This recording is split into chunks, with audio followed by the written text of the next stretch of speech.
Some policies we've seen, and I've covered this in other GMP discussion I've had when it comes to disease control. And what is your policy if somebody does have a sniffle?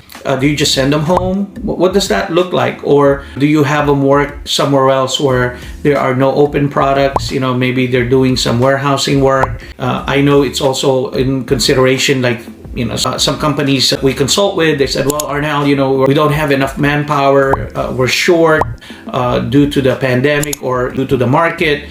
We're short-staffed. I can't afford to send that person home, or that person basically needs that work. What does that look like? So what is your policy for that?